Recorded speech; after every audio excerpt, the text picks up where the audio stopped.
Hey everybody, it's Reverend Russell here in the conference room at Unity of Fairfax.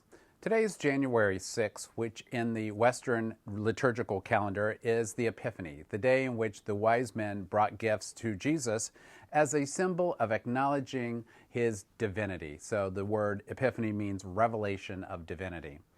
In the Eastern Orthodox Church, that happens at Jesus' baptism, so it's a different tradition altogether. But anyway, when we look at the story of the birth of Jesus, then we see his father Joseph representing divine wisdom and his mother Mary representing divine love. So when those two things come together, then we have Christ consciousness and the birth of divinity in the world as well as within us.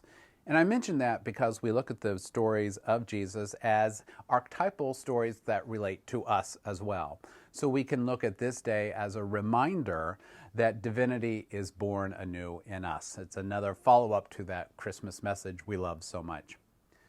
January 6th is also important for us Americans now, and it always will be, because it was on this date last year that fellow Americans attacked the Capitol with the intention of disrupting a democratic process. I remember this day clearly as I was getting ready to go on the phone with my weekly prayer call with my prayer partner, and I just happened to look at news headlines before I got on the call. She got on the call, she had been looking at it as well, and we were both shocked and angry and frightened at what we were seeing happening just a few miles from here. I'm still shocked, and I'm still angry, and I'm still frightened.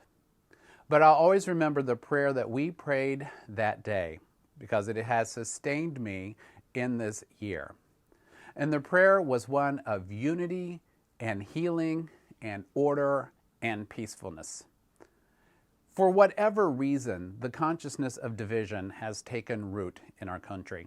And chances are it's always been there, but not so prominently on display, at least in our lifetimes. Perhaps the best display in the past was our own Civil War. We don't need to go that route. We don't even need to go the route of affirming that there are divisions. Our prayer work, as well as our work in the world, is to be the hands of Spirit, to bring our divinity into our humanity as we address the issues of the day, as we pray for wisdom and love in addressing the facts of our culture.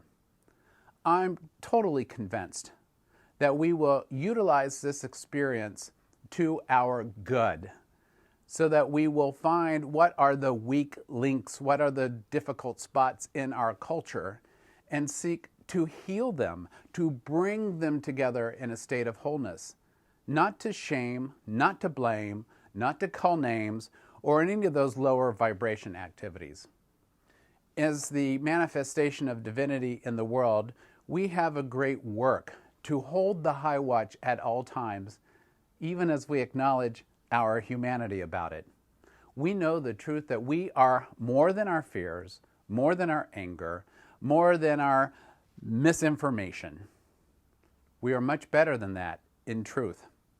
So the prayer that we made that day for healing and wholeness, unification, continues this day. Sometimes the work of healing and transformation takes far longer than seems necessary. But I've come to believe and come to accept to the core of my being that the greater the problem, the greater the blessing.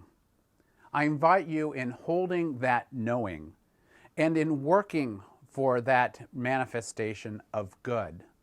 We truly can use this anniversary to leverage our good and to co-create not just a world, but a nation that works for everyone, where we have truth, justice, and love for all, even the ones whose actions and words might be contrary to ours or even destructive. We hold the vision, I hold the vision, of a world that works for everyone, where there is peace, abundance, and respect for all creation. The facts of the day, scary and frightening as they might be, will not sway me from always working for the greater good I invite you to join me in that and to know with me we are co-creating it right here and right now. Peace be with you. Namaste.